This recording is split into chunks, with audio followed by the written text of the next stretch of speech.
Hi guys, this is Samir Lauddin and today we will start our new chapter which is about geometrical optics। हमारा 10th class का physics चल रहा है और इसमें हम ज्योमेट्रिकल ऑप्टिक्स पढ़ने वाले हैं। ज्योमेट्रिकल ऑप्टिक्स बहुत ही इंटरेस्टिंग चैप्टर है गाइस। इसमें हम लाइट और लाइट के प्रॉपर्टीज़ के बारे में पढ़ेंगे। हम मुख्तलिफ इंस्ट्रूमेंट पढ़ेंगे, यानी जब लाइट मुख्तलिफ चीज़ों पर पड़ती है तो उससे फिर क्या हो जाता है। ठीक है, तो आज हम ज्योमेट्रिकल ऑप्टिक्स के बारे में स्टार्ट करने वाले हैं।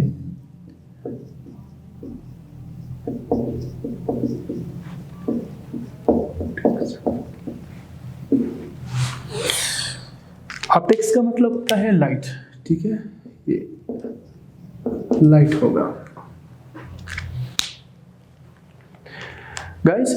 इस चैप्टर में हम देखेंगे कि लाइट जब मिरर्स पर पड़ती है तो फिर वो उसकी प्रॉपर्टी क्या हो जाती है। ठीक है, और लाइट जब स्फेरिकल मिरर पर पड़ती है फिर वो कैसे रिफ्लेक्ट होता है, ये हम लोगों ने इस चैप्टर में सीखना है। हमें इमेज कैसे नज़र आएगा जब लाइट किसी ऑब्जेक्ट पर पड़ती है तो फिर उससे इमेज कैसे बनता है। ठीक है, हमारी आंखों में जो लाइट रिफ्लेक्ट होकर आती है उससे इमेज कैसे बदलता रहता है, यानी जब लाइट एक स्फेरिकल मिरर पर पड़ेगी और हम किसी ऑब्जेक्ट को किसी मिरर के करीब लाएंगे तो इमेज के साथ क्या होगा। सारा कमाल तो लाइट का है, लाइट पड़ता है और रिफ्लेक्ट होता है। ठीक, किस तरीके से पड़ता है, कितनी पड़ता है, कैसे रिफ्लेक्ट होता है, हमारे आंखों पर पड़ता है, उससे हमें इमेज नज़र आएगा। ठीक है, तो जितने भी डिवाइसेस होते हैं, माइक्रोस्कोप है, कंपाउंड माइक्रोस्कोप है, टेलीस्कोप वगैरह होते हैं। ठीक है, तो डियर स्टूडेंट्स ये सारे जो है लाइट के प्रॉपर्टीज़ के बुनियाद पर ये काम करते हैं। तो सबसे पहले हम प्लेन मिरर को थोड़ा बहुत डिस्कस करते हैं कि प्लेन मिरर असल में क्या होता है। अच्छा, एक बात आपके ज़हन में रहे, ठीक, चले कि हम जब बोर्ड पर डायग्राम को ड्रा करते हैं शायद वो 3D ना हो, 2D में आपको नज़र आ जाए। ठीक है, यानी जो असल में होते हैं शायद वो उसकी शक्ल उस तरह ना बने जिस तरह असल में होना चाहिए। बहरहाल हम कोशिश करेंगे, आप समझने की कोशिश करें और हम समझाने की कोशिश करेंगे। अब ये अगर एक प्लेन मिरर है जो घरों में बहुत ज़्यादा इस्तेमाल भी होता है, उसके सामने जब हम खड़े होते हैं तो हमारा इमेज नज़र आता है, यानी लाइट पड़ती है, रिफ्लेक्ट होती है, हमारी आंखों में आती है, उससे हमें इमेज नज़र आ जाता है। ये एक मिरर है। ठीक, अब ये प्लेन है तो इसे हम प्लेन मिरर का नाम देंगे। This is plane mirror. अब प्लेन मिरर क्या होता है, इसका ये जो सामने वाला साइड होता है जिसमें शक्ल दिखता है वो ब्राइट होता है। ठीक है, और जो इसका पीछे वाला साइड होता है वो ऐसे पॉलिश किया जाता है।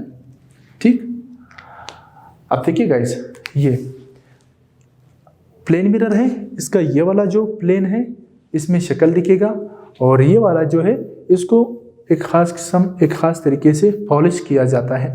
तो ये हमारे पास एक प्लेन मिरर बन जाता है। इससे फिर हमें चीज़ें दिखती हैं, जो भी चीज़ इसके सामने लाओगे उसकी शक्ल उसमें बनती है। दूसरा है हमारे पास स्फेरिकल मिरर। स्फेरिकल मिरर्स क्या होते हैं? स्फेरिकल मिरर को समझने से पहले आपके इल्म में स्फेयर का वो करते हैं, हम सब घरों में इस्तेमाल करते हैं। ठीक है, तो इसके एक साइड को पॉलिश किया जाता है और दूसरा साइड शाइन किया जाता है। जो शाइनिंग सरफेस होता है उसमें शक्ल दिखता है किसी भी ऑब्जेक्ट की, जो पीछे वाला साइड होता है वो पॉलिश किया जाता है। तो ये प्लेन मिरर होता है। ये आम जिंदगी में बहुत आप लोगों ने इस्तेमाल किया है, बहुत आप लोगों ने इसको देखा है। अच्छा, अब अगर इस प्लेन मिरर पर लाइट पड़ती है तो लाइट के साथ क्या होता है? हम जानते हैं कि लाइट के कुछ प्रॉपर्टीज होते हैं। ठीक, पिछले चैप्टर में साउंड के केस में आप लोगों ने पढ़ा था कि वेव जो है जब वो किसी ऑब्स्टिकल से टकराती है तो वो रिफ्लेक्ट हो जाती है। बिल्कुल यही प्रॉपर्टी लाइट के केस में भी होगी। और साउंड वेव हमने रिफ्रैक्ट किया था। रिफ्रैक्शन की प्रॉपर्टी भी लाइट की भी होती है, ठीक है। और इस तरह डिफ्रैक्शन हम लोगों ने पढ़ा था, वो डिफ्रैक्शन की प्रॉपर्टी लाइट के केस में भी होगी। क्यों? क्योंकि लाइट भी असल में वेव्स होती हैं, ठीक है। तो एक प्लेन मिरर ये लेंगे, अब इसकी पोजीशन हम चेंज करेंगे। स्टूडेंट्स यहाँ पर आपने समझना है। अब देखो, मैं इस प्लेन मिरर को, ये ऐसे है, इसको उठाकर मैं ऐसे रखूँगा, ठीक। तो ऐसे रखने से क्या होगा, ये जब हम ऐसे रखेंगे, ठीक, तो इसका ये जो प्लेन है, शाइनिंग प्लेन, इस तरफ आ जाएगा, ठीक। आपको सिर्फ ये एज नजर आएगा, ये वाला एज, जिसको हम एक लाइन ड्रा करके शो करेंगे। ये वाला एज आपको नजर आएगा, ये शाइनिंग सरफेस होगा, ये इसका पॉलिश किया गया सरफेस होगा। तो जब हम इसको ऐसे रखेंगे, आप इसको सामने से देख रहे हैं, ये एज आपको नजर आएगा। आपने ज़हन में ये इमेजिन करना है कि हमारे सामने एक प्लेन मिरर पड़ा है जिसका ये शाइनिंग सरफेस है। क्लियर? यहां पर ऐसे मैंने ड्रा किया। अब ये इसका पॉलिश वाला साइड है, ठीक। अब यहां पर हम एक लाइट रे को गिराएंगे ऐसे तिरछा। लाइट रे जब आकर इधर स्ट्राइक करती है, जिस पॉइंट पर स्ट्राइक करती है उसको पॉइंट ऑफ इंसिडेंस कहा जाता है, ठीक है। सपोज ये पॉइंट P है और इस पॉइंट को नाम दिया जाता है point of incidence. Clear? Light की रे आई, स्ट्राइक किया प्लेन मिरर पर, प्लेन मिरर पर वो एक पॉइंट पर स्ट्राइक करेगी। स्ट्राइक करने के बाद ये रिफ्लेक्ट हो जाएगी और ये प्रोसेस रिफ्लेक्शन का होता है, ठीक है। तो ये असल में लाइट की रिफ्लेक्शन होगी। लाइट यहाँ से स्ट्राइक करने के बाद ऐसे जाएगा, इट मीन्स ये रिफ्लेक्ट हो जाएगा, which is called reflection of light. Dear students, हमने दूसरे चैप्टर में भी पढ़ा था कि जब पानी की वेव एक ऑब्स्टिकल से टकराती थी और वापस एक खास एंगल से मुड़ जाती थी, हमने उस प्रोसेस को रिफ्लेक्शन का नाम दिया। चूंकि लाइट भी एक वेव है, इसलिए ये भी रिफ्लेक्शन की प्रॉपर्टी रखेगी। अब अगर हम ये जानना चाहते हैं कि लाइट किस एंगल से आया और किस एंगल से रिफ्लेक्ट हुआ, इसके लिए हम क्या करते हैं, जो पॉइंट ऑफ इंसिडेंस होता है, ये इस पर एक परपेंडिकुलर लाइन ड्रा करते हैं। परपेंडिकुलर लाइन से मुराद, और इसको नॉर्मल कहते हैं, ठीक, नॉर्मल ऑन द प्लेन, यानी ये इस प्लेन के साथ ऐसे 90 का एंगल बना रहा है, ये जो लाइन है। क्लियर? ये हमारा परपेंडिकुलर होगा। इस परपेंडिकुलर का क्या फायदा है? इस परपेंडिकुलर से हमें ये पता चलेगा कि ये जो इंसिडेंट रे आ रही है, ये इस एंगल से स्ट्राइक करता है, थीटा, उसको मैंने नाम दिया थीटा। अब ये थीटा फर्ज कर ले 20 डिग्री है, ठीक, तो ये वाला एंगल भी 20 डिग्री ही होगा। ये भी कितना होगा? 20 डिग्री, यानी ये अगर थीटा है तो ये भी थीटा होगा। जिस एंगल से लाइट की रे स्ट्राइक करती है उसी एंगल से रिफ्लेक्ट हो जाती है, और यही हमारा रिफ्लेक्शन का पहला कानून है। इस रे को मैं नाम दूंगा कि ये ए से निकला, ठीक है, पॉइंट ए से, यहाँ पर सोर्स है जो लाइट को क्रिएट करता है, और यहाँ से ये बी पॉइंट पर हम इसको बी पॉइंट का नाम देते हैं, ठीक है। तो ये लाइट की रे आई, इसने स्ट्राइक किया, इस रे को कहते हैं इंसिडेंट रे। ये जो रे है इसको इंसिडेंट रे कहते हैं,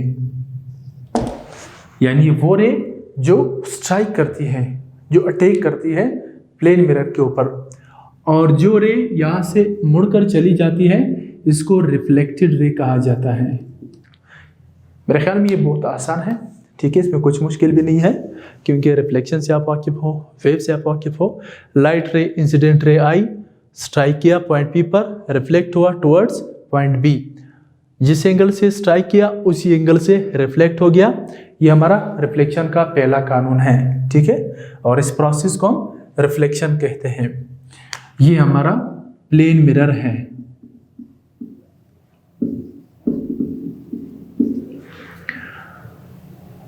रिफ्लेक्शन का पहला कानून है कि लॉज ऑफ रिफ्लेक्शन। पहला कानून क्या है कि जो इंसिडेंट रे है और point of incidence lie on the same plane. ठीक है, यानी एक ही मिरर है, उसका एक ही प्लेन होगा, incident ray, point of incidence और रिफ्लेक्टेड रे, ये तीनों एक ही प्लेन पर ओक्यूपाइज होंगे। Clear? Incident ray, point of incidence and reflected ray lie on the same plane. दूसरा कानून क्या होगा? ये पहला दूसरा आप कह सकते हैं कि पहला कानून ये है, दूसरा ये है, इसको ऊपर नीचे कर सकते हैं, इससे कोई फर्क नहीं पड़ेगा। ठीक है, अब मैं कहूँगा कि जिस एंगल से ये स्ट्राइक किया उसी एंगल से रिफ्लेक्ट होगा। एक बात और याद रखें, ये जो एंगल है पहला वाला, जो इंसिडेंट रे बना रही है, इसको एंगल ऑफ इंसिडेंस कहा जाता है। इसको क्या कहते हैं? Angle of incidence, angle of incidence. और ये वाला जो एंगल है गाइस, इसको एंगल ऑफ रिफ्लेक्शन कहते हैं। ये angle of reflection, angle of incidence. तो लॉज ऑफ रिफ्लेक्शन में दूसरा लॉ क्या होगा कि जो एंगल ऑफ इंसिडेंस है, ठीक, ये इक्वल होगा एंगल ऑफ रिफ्लेक्शन के। अब आप कहेंगे कि मैंने आई और आर क्यों लिखा? लिख सकते हैं, थीटा का नाम दिया, इसको एंगल ऑफ इंसिडेंस कह सकते हैं और इसको एंगल ऑफ रिफ्लेक्शन कह सकते हैं। सिंपल है और कुछ भी नहीं है। तो ये हमारे रिफ्लेक्शन के दो कानून हैं, मैंने पहले भी बता दिया। आप पहले ये बताएं, दूसरे नंबर पर ये बताएं, या पहले ये बताएं, दूसरे नंबर पर ये बताएं, इससे कोई फर्क नहीं पड़ने वाला। हाँ, आपको ये आना चाहिए कि रिफ्लेक्शन के कानून कितने हैं और कौन कौन से हैं। ठीक है, तो ये हम लोग प्लेन मिरर पर रिफ्लेक्शन को देखा। इसी रिफ्लेक्शन को अगर हम दूसरी किस्म के मिरर में देखना चाहें, ठीक है, तो उससे फिर क्या होगा? उससे फिर इमेज पर अजीब अजीब बनेंगे। ठीक है, इमेज बड़ा भी हो सकता है, छोटा भी हो सकता है, इमेज उल्टा भी दिख सकता है, ठीक है, और इमेज सीधा भी देख सकता है। तो ये सारी प्रॉपर्टीज देखने के लिए हम स्फेरिकल मिरर को पढ़ने वाले हैं। डियर स्टूडेंट्स, स्फेरिकल मिरर असल में होते क्या है, इसको आप लोगों ने समझना है। और फिर स्फेरिकल मिरर में हम रिफ्लेक्शन को देखेंगे। ठीक है, फिर इसमें रिफ्लेक्शन कैसे होगा वो इंशाल्लाह आगे आएगा और हम देखेंगे। लेकिन बेसिक रिफ्लेक्शन क्या होता है ये आपके ज़हन में होना चाहिए। हमारा जो नेक्स्ट टॉपिक है वो है स्फेरिकल मिरर्स। तो गाइज ये था हमारा रिफ्लेक्शन, ठीक है, जो कि प्लेन मिरर पर हुआ। अब यहाँ पर एक चीज़ आपने देखा गाइज कि ये जो सरफेस है, शाइनिंग सरफेस, वो बिल्कुल स्मूथ है, हमवार है। ठीक है, ऐसा नहीं है कि उसमें कड़े हैं, वो रफ सरफेस नहीं है, बल्कि एक स्मूथ हमवार सरफेस है। इसलिए उसमें से ये रिफ्लेक्शन इस तरह हो रही है, जिसमें लॉज ऑफ रिफ्लेक्शन को भी हम लोग बड़ी आसानी से देख सकते हैं। अब अगर हम सरफेस को स्मूथ ना रखें, रफ सरफेस ले, तो क्या उसमें भी ये angle of incidence angle of reflection के बराबर होगा? तो इसका जवाब है बिल्कुल भी नहीं। ठीक, कैसे? अब अगर ये एक रफ सरफेस है, ऐसे सपोज एक मिरर लिया हमने, उसका जो सरफेस है वो कुछ ऐसा है। यहाँ पर फिर एक बात आपके ज़हन में होनी चाहिए कि ये साइड से हम देख रहे हैं, ठीक है, ये ऐसा है, ये इसका प्लेन है। अगर ये इस तरह का रफ सरफेस है तो इससे अगर हम रिफ्लेक्शन करना चाहें, ये ऐसे लाइट रे आई ऐसे स्ट्राइक किया, फिर यू ऐसे स्ट्राइक किया, और यहाँ पर ऐसे स्ट्राइक करेगा, यहाँ पर ऐसे स्ट्राइक करेगा। इसमें से जो रिफ्लेक्टेड रे होगी वो किसी भी डायरेक्शन में हो, रैंडम डायरेक्शन में हो जाएगी। ठीक है, ये ऐसे नहीं होगा जिस तरह यहाँ पर था, जिस एंगल से आया उसी एंगल से रिफ्लेक्ट हुआ। अब ये वाला यू जा सकता है, ठीक। चलो इससे डिफ्रेंशिएट कर लेते हैं। ये ऐसे जा सकता है और ये ऐसे जा सकता है, ये यू जा सकता है, उसको ये ऐसे जा सकता है। तो यहाँ पर जो रिफ्लेक्शन होगा वो रैंडम होगा, इर्रेगुलर रिफ्लेक्शन होगा, एक खास तरतीब से नहीं होगा। यानी जिस एंगल से स्ट्राइक करेगा रे उसी एंगल से रिफ्लेक्ट नहीं होगा। जब नहीं होगा तो ऐसी रिफ्लेक्शन को फिर हम इर्रेगुलर रिफ्लेक्शन कहते हैं। ये हमारे पास असल में इर्रेगुलर रिफ्लेक्शन है, ठीक है, ये इर्रेगुलर रिफ्लेक्शन है। अच्छा, रेगुलर रिफ्लेक्शन के फायदे भी हैं।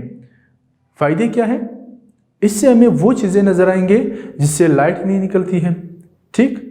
लाइट नहीं निकलती है वो चीज़ें भी हमें नजर आएंगी। कैसे? जब ये इर्रेगुलर रिफ्लेक्शन होगा तो लाइट हर एक डायरेक्शन में चली जाती है, ठीक है। और जिस डायरेक्शन में उसके सामने एक ऑब्जेक्ट रहेगा उस पर पड़ेगा, उससे फिर ये रिफ्लेक्ट होकर हमारे आंखों में पड़ती है और उससे हमें वो ऑब्जेक्ट नज़र आ जाता है, ठीक है। लेकिन इसके मुकाबले में अगर हम देखें दूसरा, वो है रेगुलर रिफ्लेक्शन। रेगुलर रिफ्लेक्शन बिल्कुल ये वाला रिफ्लेक्शन होता है, ठीक है गाइस, ये हमारा रेगुलर रिफ्लेक्शन होगा। अब इसमें अगर बहुत सारे लाइट सोर्सेज से रेज को निकालें ऐसे, तो ये ऐसे एक खास एंगल से रिफ्लेक्ट होंगे, ऐसे जिस एंगल से आए थे उसी एंगल से रिफ्लेक्ट हो जाएंगे। लिहाजा इसको हम रेगुलर रिफ्लेक्शन का नाम देंगे।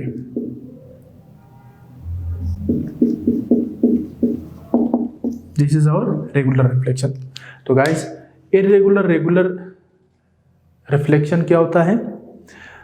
इर्रेगुलर रिफ्लेक्शन में जिस एंगल से लाइट स्ट्राइक करती है और उसी एंगल से ये रिफ्लेक्ट नहीं होती है, बल्कि मुख्तलिफ एंगल से रिफ्लेक्ट हो जाती है, ये इर्रेगुलर रिफ्लेक्शन है।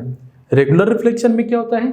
जिस एंगल से लाइट की रेज आती है स्ट्राइक करने के बाद उसी एंगल से रिफ्लेक्ट हो जाती है। ये सारे के सारे क्या होता है?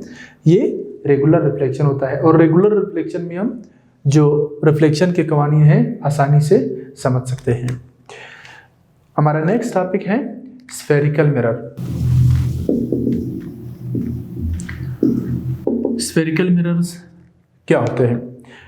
डियर स्टूडेंट्स, स्फेरिकल मिरर को पढ़ने से पहले आप लोगों के पास आपके इल्म में ये होना चाहिए कि स्फेयर असल में होता क्या है। क्यों? क्योंकि स्फेयर से ही फिर स्फेरिकल मिरर बनाए जाएंगे। तो ये बड़ा आसान है। फुटबॉल तो आप सबने देखा होगा, आपके घरों में भी होगा। चले नहीं है तो टेलीविज़न पर आप लोगों ने फुटबॉल मैच देखे हैं, फुटबॉल उसमें देखा होगा आप लोगों ने।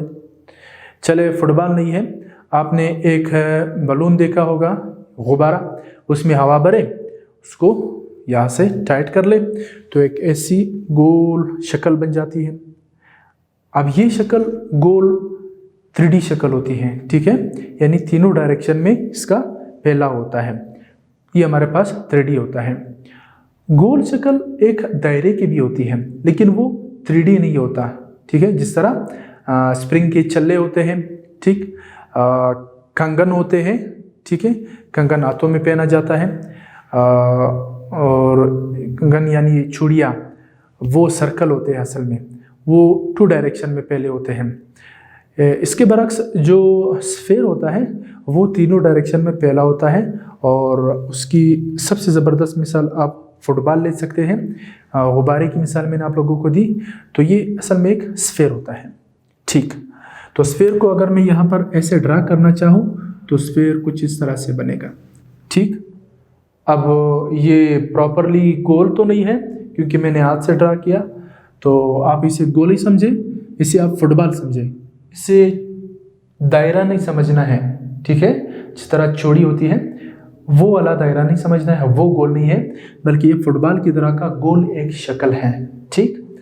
अब इसको प्लास्टिक या शीशे से बनाया जाता है। इसका एक सेंटर होगा, ठीक, और इसको अगर हम यहाँ से कट कर ले ऐसे, और यहां से कट कर ले। तो फिर ये वाला हिस्सा उठाकर हम यहां पर इसको ड्रा करेंगे ऐसे, ठीक है। और ये वाला अगर आएगा हमारे पास तो फिर ये कुछ इस तरह से बनेगा। अब अगर हम क्या करते हैं गाइस, इसके इस वाले साइड को अगर हम लोग पॉलिश कर ले और ये वाला जो सरफेस है इसको शाइन कर ले, इसको शाइनिंग सरफेस बना दे जिसमें फेस नजर आता हो, जिस तरह प्लेन मिरर में ऑब्जेक्ट नजर आता है बिल्कुल उसी तरह उसमें फेस नजर आ रहा हो, ठीक है। तो इसको इस तरह शाइन करेंगे। और दूसरे तरीके का ये कि यहाँ से हमने इसको पॉलिश किया बिल्कुल जिस तरह प्लेन मिरर में था, और यहाँ पर इसके इस वाले सरफेस को शाइन किया। तो ये हमारे पास स्फेरिकल मिरर्स बन जाते हैं। क्यों? क्योंकि ये इस स्फेयर का हिस्सा है, ठीक है। स्फेयर क्या है? 3D गोल शक्ल फुटबॉल की तरह का ये एक स्फेयर है जिसको कुर्रा कहते हैं उर्दू में, ठीक। अब स्फेयर के ये दो हिस्से काट दिए गए हैं, तो ये एक ये वाला मिरर बना दिया गया है और ये वाला मिरर बना दिया गया है। तो दोनों को हम स्फेरिकल मिरर का नाम देते हैं, ठीक है। इन दोनों में क्या फर्क है इसको मजीद हम पढ़ने वाले हैं। एक बात आप ज़हन-नशीन कर ले, ये आपको एक लाइन नज़र आ रहा है, बार बार इस बात को मैं रिपीट इसलिए कर रहा हूँ ताकि आपको कंसेप्ट क्लियर हो। इसको लेकर आपके ज़हन में एक डायग्राम वो होनी चाहिए जो असल में होती है, ठीक है। अब ये वाला एक लाइन नहीं है, जाहिर सी बात है जब इसका ये वाला हिस्सा काटेंगे तो उसका कुछ प्लेन भी होगा, ठीक। चले इसे समझते हैं। आप लोगों ने अगर मैं सेब को काटा होगा, सेब को एक साइड से काटो तो एक ऐसा हिस्सा बन जाएगा उसका। ये अगर सेब है, ये सेब को दरमियान से काटो या कोई माल्टा है दरमियान से काटो तो कुछ इस तरह से बनेगा। इसका ये वाला एरिया होगा, ठीक, और ये इसका पीछे वाला साइड होगा। माल्टे को काटो, उसको भी आप काट सकते हैं, ये ऐसे आ सकता है। ये माल्टा है तो इसका ये सरफेस बनेगा और ये पीछे वाला साइड होगा। असल में यही स्फेयर के हिस्से होते हैं और इसको हम स्फेरिकल ऑब्जेक्ट का नाम देते हैं। तो ये हमारे पास स्फेरिकल मिरर बनेगा। स्फेरिकल मिरर असल में क्या होते हैं, वो एक स्फेयर का हिस्सा होते हैं जिनके एक साइड को पॉलिश किया जाता है, दूसरे साइड को शाइन रखा जाता है, जिसमें हम ऑब्जेक्ट को देख सकते हैं, अपने आप को देख सकते हैं, किसी भी चीज़ को उसमें देखा जा सकता है, ठीक है। तो ये हमारे पास स्फेरिकल मिरर होते हैं। अब स्फेरिकल मिरर के भी फिर टाइप्स होते हैं मजीद, ठीक है। एक को कहते हैं कन्वेक्स स्फेरिकल मिरर, दूसरे को कहते हैं कॉनकेव स्फेरिकल मिरर। अब कन्वेक्स और कॉनकेव, ठीक। अब ये वाला जो मिरर बनेगा दिस इज कॉनकेव, ठीक है, कॉनकेव मिरर या कॉनकेव स्फेरिकल मिरर। स्फेयर नहीं कहेंगे क्योंकि ऑलरेडी ये स्फेयर है, और इसे कहेंगे कॉन्वेक्स। ये हमारे पास कॉन्वेक्स मिरर है और ये कॉनकेव मिरर है, ठीक है।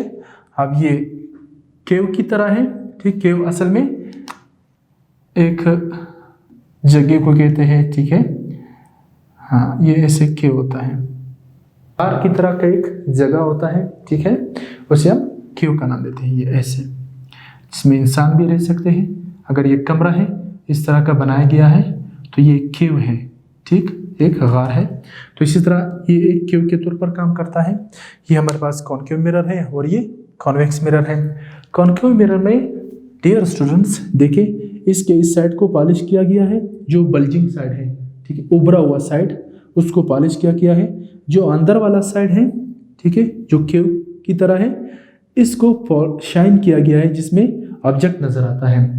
जबकि कॉन्वेक्स मिरर में क्या है, इसका उल्टा किया है, जो बल्जिंग साइड है उसको शाइन किया गया है, जो केव वाला साइड है, अंदर वाला डूबा वाला साइड, उसको पॉलिश किया गया है। इसको कॉन्वेक्स मिरर का नाम दिया जाता है। तो ये दो टाइप के कॉनकेव और कॉन्वेक्स स्फेरिकल मिरर हमारे साथ मौजूद हैं।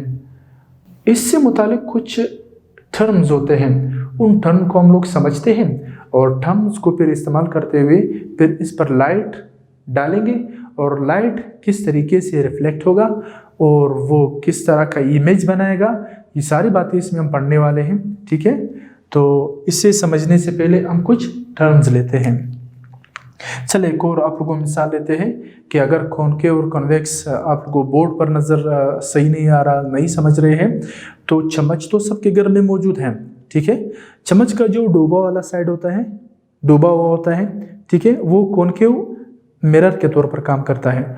और उसको उल्टा करके देखें, जो उल्टा साइड उभरा हुआ बल्ज वाला साइड है, वो आपके पास कॉन्वेक्स मिरर के तौर पर काम करता है। उसमें आप ये भी देख सकते हैं कि अगर चम्मच बहुत चमकीला हो, स्मूथ हो, उसमें आप अपने आप को देखो तो आपकी शक्ल अजीब सी बन जाती है। ठीक है, और कॉन्वेक्स में देखेंगे तो इमेज छोटा होगा और ऐसा बल्ज हुआ होगा, ऐसा उभरा हुआ इमेज बनेगा। ठीक है, तो ये सारी बातें हम इसमें पढ़ने वाले हैं, लेकिन इससे पहले कुछ टर्म्स हम सीखते हैं। टर्म्स बहुत आसान है। ठीक है, चले मैं यहाँ एक स्फीयर बना लेता हूँ। ये स्फीयर आपके ज़हन में रहे कि ये एक फुटबॉल की तरह का शक्ल है, ये इसके दरमियान का पॉइंट होगा। ठीक है, चले कुछ यहाँ पर ड्रा कर लेते हैं, ये वाला। ठीक है, यहाँ पर हम लिखेंगे टर्म्स। ये अगर एक स्फीयर है, हमने क्या कहा, हम इसको ऐसे काटेंगे। फर्ज करते ही हमने ऐसे इसको काट दिया तो ये हमारे पास कॉनकेव मिरर बनेगा अगर इसके इस साइड को हम पॉलिश कर ले। क्लियर, और यहाँ से देखते हैं, ज़्यादा हो गया, इसको कम करते हैं, ये वाला। ठीक है गाइस, तो इसके इस साइड को अगर हम पॉलिश कर ले तो क्या कॉनकेव और कॉन्वेक्स मिरर बनेंगे? बिल्कुल बनेंगे। अब यहाँ पर ये जो स्फीयर है, इस स्फीयर के सेंटर को नाम दिया जाता है सेंटर ऑफ स्फीयर, और इसको नाम दिया जाता है centre of curvature. Centre of curvature, ये पहला टर्म है। What is centre of curvature? Centre of curvature जो है वो स्फीयर का सेंटर होता है। ठीक, यानी आप ये इमेजिन कर सकते हैं कि एक फुटबॉल आपके हाथ में है, ये फुटबॉल का सेंटर वो तो अंदर की तरफ होगा जिसको हम देख नहीं सकते, लेकिन हम सोच सकते हैं कि फुटबॉल का सेंटर कहाँ पर होगा। ठीक, उस सेंटर को नाम दिया जाता है सेंटर ऑफ कर्वेचर, राइट, और इसको सी से डिनोट करते हैं। ये वाला जो स्फेरिकल मिरर है, कॉनकेव मिरर, ठीक है, इसका ये दरमियान वाला, बिल्कुल दरमियान में सेंटर में एक पॉइंट लिया जाता है, इसको पोल कहा जाता है, और इसको पी से जाहिर करते हैं। ये पी, ये पोल होगा। Centre of the spherical mirror is called pole. अब इसको काटेंगे, इस तरह ये काटा, इसका ये वाला सेंटर है, तो यहां पर ये पोल होगा, उसके बिल्कुल दरमियान में पोल होता है। ठीक है, दूसरा हमने पढ़ा पोल, इसको पी से जाहिर करते हैं, इसको कैपिटल सी से जाहिर करते हैं। अच्छा, नेक्स्ट क्या होगा? नेक्स्ट ये है, अच्छा इस साइड पर फिर हमारे पास पोल जो है वो ये बनेगा। आ रही ना बात समझ में? चले फिर इसे दोहरा भी लेते हैं, पहली बार समझने की कोशिश करें। यहां पर देखिए, इस सेंटर ऑफ कर्वेचर से लेकर पोल तक के डिस्टेंस को, ये डिस्टेंस, ठीक है, सेंटर ऑफ कर्वेचर से पोल तक का जो डिस्टेंस होता है वो रेडियस ऑफ कर्वेचर होता है गाइस, उसको आर से डिनोट किया जाता है। बहुत आसान है। सेंटर ऑफ कर्वेचर से पोल तक का जो डिस्टेंस होता है इसको रेडियस ऑफ कर्वेचर कहा जाता है। तो तीसरा टर्म हमारे पास क्या चीज है? Radius curvature. अब कर्वेचर कर्वेचर कर्वेचर को यूज कर रहे हैं। What is curvature? कर्वेचर जो है वो कर्व को कहते हैं, ठीक है, यानी गोल, ऐसे गोल, फुटबॉल का सतह, फुटबॉल को देखो हर तरफ से देखो वो गोल है, यानी कर्व है, गोल है, ठीक है। हमारा जमीन भी इसी तरह गोल है, तकरीबन फुटबॉल की तरह। तो हम कर्व की बात कर रहे हैं। इसलिए इसका जो भी टर्म ले रहे हैं उसके साथ कर्वेचर। ये सेंटर है, किस चीज का सेंटर है? ये कर्वेचर का है, कर्व है। रेडियस है कर्वेचर का, पोल है कर्वेचर का, ठीक है। तो रेडियस ऑफ कर्वेचर, ठीक है, या सेंटर ऑफ कर्वेचर। तो ये हमारा तीसरा टर्म था। चौथा टर्म क्या हो सकता है? ये पोल यहां पर भी होता है, ठीक है गाइस, यहां से यहां तक ये भी क्या होगा? इसको भी रेडियस ऑफ कर्वेचर का नाम देंगे, ठीक है। ये रेडियस ऑफ कर्वेचर आप लोग यहां से भी ले सकते हैं, कुछ फर्क नहीं पड़ेगा, ठीक है। यानी स्फीयर के सेंटर से किसी भी पॉइंट तक का जो डिस्टेंस होगा वो सेंटर ऑफ कर्वेचर होगा, ठीक। हमारा नेक्स्ट जो टर्म है वो है प्रिंसिपल एक्सिस।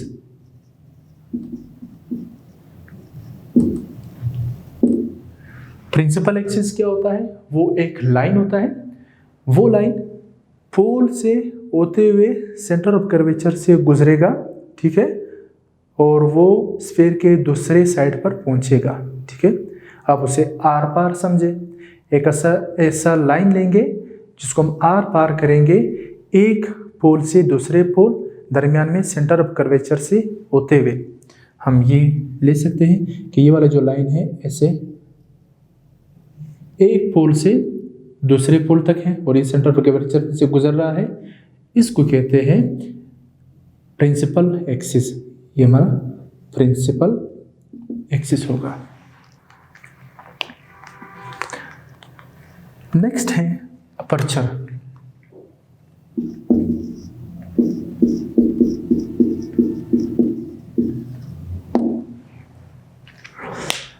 गाइस, अपर्चर असल में एक डायमीटर होता है, ठीक है। आप सपोज कर ले कि जब हम माल्टे को काटते हैं एक साइड से, दरमियान से नहीं, ठीक, एक साइड से काटे तो माल्टा कुछ इस तरह से होगा। ये तो अगर मैं इस पोजीशन में ड्रा कर लूं तो फिर ये कुछ इस तरह से बनेगा।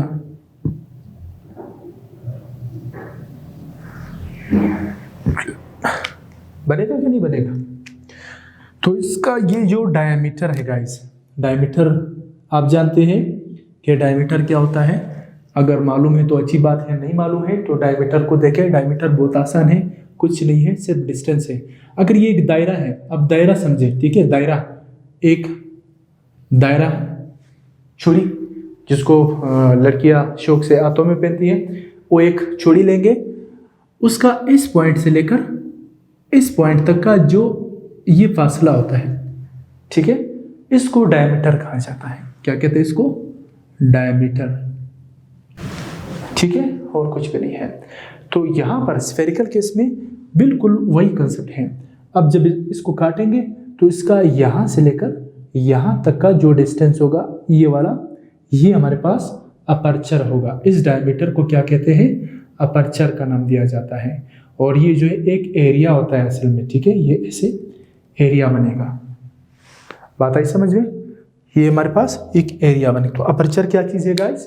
वो असल में स्फेरिकल मिरर का डायमीटर होता है। अब स्फेरिकल मिरर से मुराद ये वाला जो कॉनकेव और कॉन्वेक्स होते हैं, इसके जो ये वाले प्लेन है ये, ठीक है, ये डायमीटर जो है, या इसको इस शक्ल में समझे, इसको इस शक्ल में समझे। बात समझ में नहीं आ रही है तो माल्टा ले, उसको एक साइड से काटो, उसका जो प्लेन होगा उसके एक पॉइंट से दूसरे पॉइंट का जो डिस्टेंस होगा वो हमारे पास इसका डायमीटर है, या उसको अपर्चर कहते हैं टर्मिनोलॉजी के तौर पर, ठीक है। एक टर्म और है, उसको समझते हैं, फोकल लेंथ। क्या कहते हैं उसको? 6 है हमारा फोकल लेंथ। फोकल लेंथ लेंगे, ठीक है। फोकल लेंथ के साथ साथ हम प्रिंसिपल फोकस को भी देखेंगे या फोकल पॉइंट को भी देखेंगे, ठीक है। फोकल पॉइंट या प्रिंसिपल,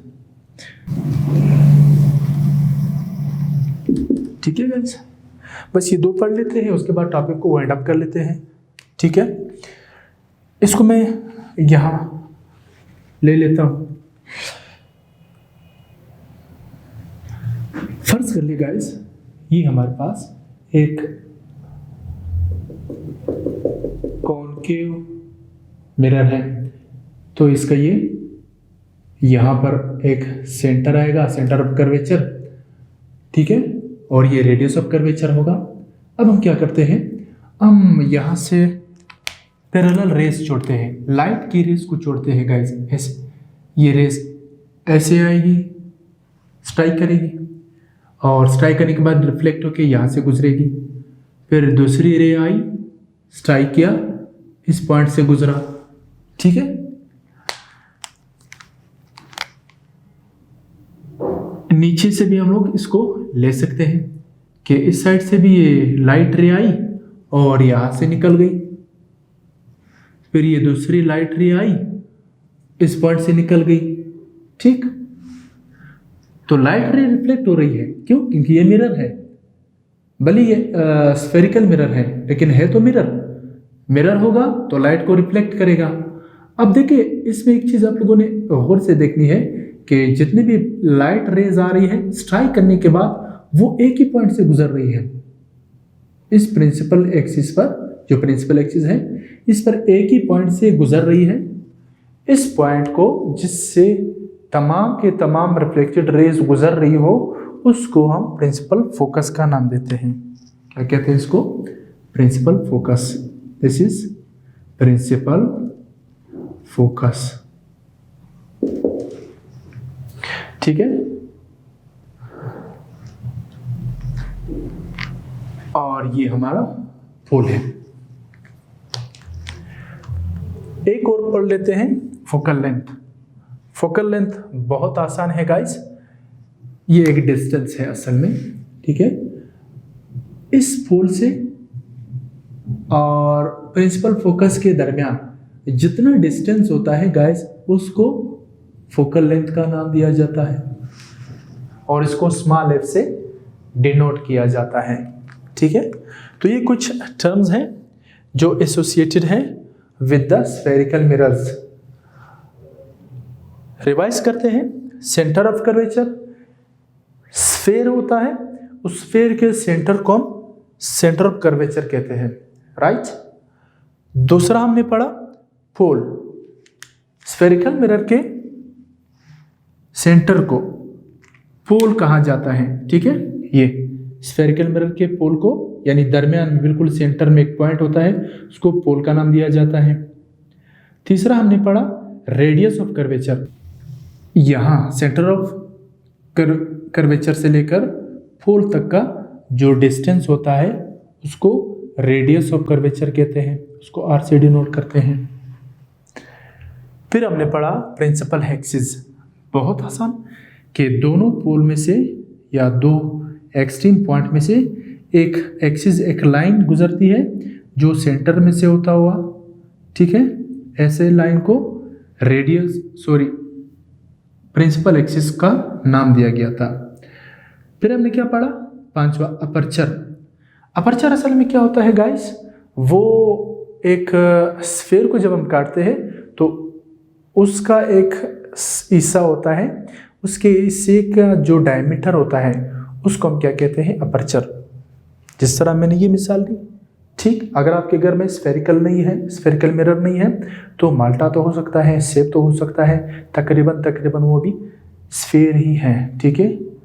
तो उसके एक साइड को ऐसे काटो, फिर यहाँ से लेकर यहाँ तक का जो डायमीटर होता है वो अपर्चर होता है। तो ये हमारा अपर्चर था। अपर्चर समझ में नहीं आता है डायमीटर, मैंने आपको डायमीटर यहाँ पर समझा दिया कि एक पॉइंट से दूसरे पॉइंट तक का जो दायरे का मैक्सिमम डिस्टेंस होता है उसको डायमीटर का नाम दिया जाता है, ठीक है। और ये सेंटर में से गुजरता है, याद रहे ये बात, सेंटर में से ना गुजरे, इन दोनों पॉइंट के दरमियान का डिस्टेंस ये कार्ड होता है, डायमीटर नहीं होता। चले वो दूसरी बात है। फिर हमने क्या पढ़ा? फोकल लेंथ के बारे में पढ़ा। फोकल लेंथ क्या है?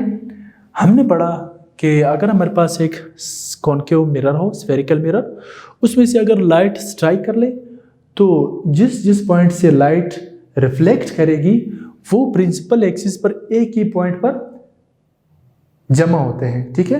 तो उस पॉइंट को हम लोगों ने क्या नाम दिया, प्रिंसिपल फोकस का नाम दिया। लास्ट हमारा क्या था, फोकल लेंथ। फोकल लेंथ क्या चीज है, it is the distance between pole and principal focus, यानी फोकल जो पॉइंट है, ठीक है।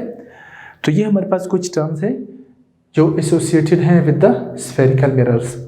गाइस, इसको आप लोगों ने अच्छी तरीके से पढ़ना है, याद करना है, बुक को कंसर्न करना है, ठीक है।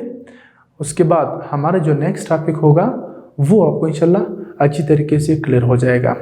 मिलते हैं नेक्स्ट टॉपिक में। टिल देन अल्लाह हाफिज़। अपनी बहुत सारी दुआ में याद रखिएगा और अपना ख्याल रखिएगा। अल्लाह हाफिज़।